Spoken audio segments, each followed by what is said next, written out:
places, you'll see something that looks like this in Borneo, and you will eat it, and you'll enjoy it, and you'll come home saying, I had chicken mushroom, and someone will say, what kind was it? And you'll say, oh, it was Lincoff sulphureus, and then you'll be told, oh, it doesn't occur in that part of Asia, and then you'll wonder what the heck it was you ate, because you'll have no specimen, you just have this memory of having eaten something that you are sure was chicken mushroom.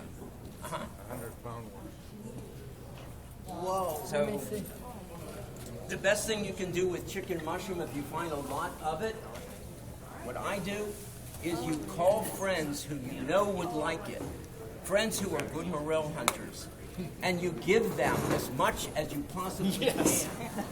Drive them for next spring. Next April, you call them because you're calling in your chip on this, and you're saying, remember me? No, nobody gets to remember this from John. Okay. I don't know if you saw us do this earlier. This is Polypores nigilans. It's a nondescript brown polypore. All you need is household ammonia. You put a drop on the cap, and it turns purple, which is a way of identifying mushrooms. Many mushrooms will react with household ammonia. Some of the boletes, some of the polypores. It's only for identification. Not as a seasoning. Not as a seasoning, right. So this is a valuable mushroom. There are people at this foray who are pocketing these mushrooms. There's one down there. If you are interested in dye fungi, DYE, Phaeola schweinitzii makes a really gorgeous golden color, and this is Polypores nigilans. What do you get from this? Purple. So purple is hard to get in the fungal kingdom, and this is one of them. And so I think there is this mailing back and forth across the Atlantic of collections of this stuff. Homeland Security has never looked into this. Okay, so this is a mushroom you'll walk right by, but if you do find it in the future, collect it, because you find that there are people like Sue Hopkins that will be forever in your debt if you collect it and give it to her. It'll never get around. Right. And I mentioned this to other people. I won't go into this again.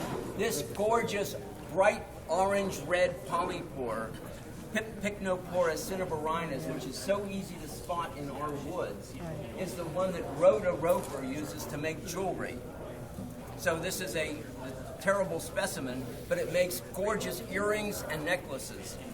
And you've seen some people wearing her stuff around. So don't do this on your own. Buy hers. And the reason is, you do this on your own. You dress up and go to a cocktail party.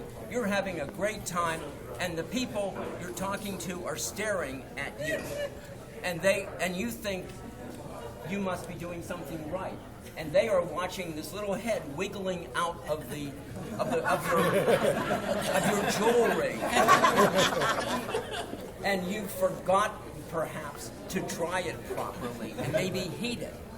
So don't do this on your own unless you have a strong stomach for dealing with wildlife coming out of your ears.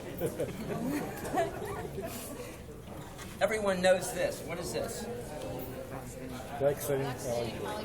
Okay, why can it not be frondosa? It smells funny. Well, okay, a couple of reasons. One is, what's the date? This is August 5th.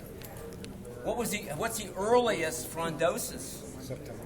I mean, it really is post Labor Day. Why are you touching that with your fingers? When I collect these stuff, I put it inside out in the bag.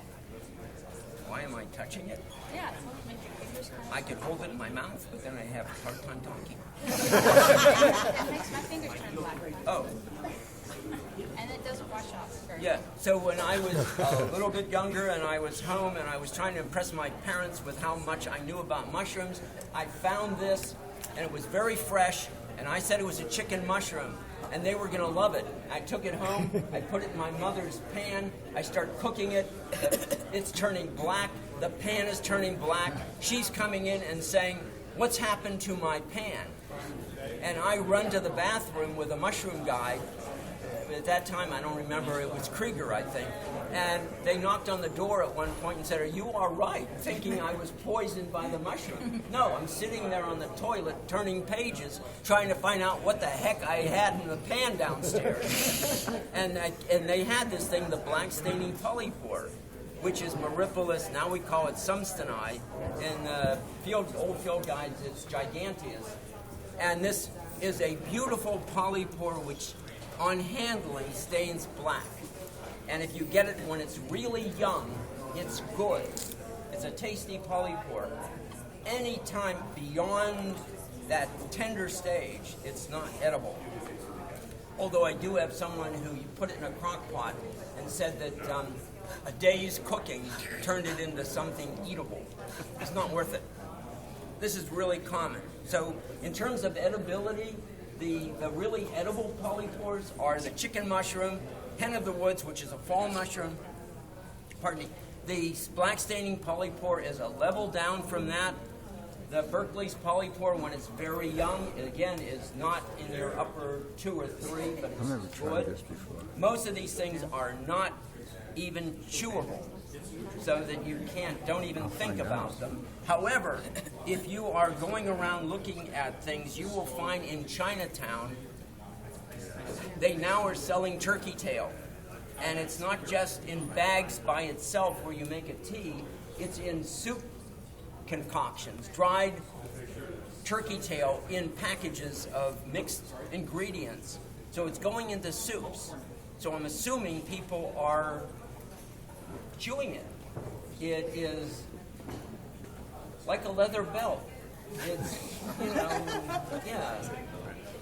Gary, what do they call it? Gary, Right. what do they call it in Chinatown on the package? They don't have names on these things. If you're seriously looking, you go to Canal, turn up on Mott, turn towards the Little Italy, and then all the stuff that's out on the street within a block is all these different polypores that they're selling now. There's a market. Yeah. And where there's a market, you're going to find what you, if you're looking, you'll find these things. So, what do you call this? And you say, well, turkey tail. Well, how many turkey tails are there out there?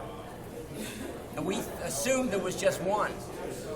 We now know there are 6 or 7 different kinds, probably in this area, larger metropolitan area, and we don't know how to tell them apart yet.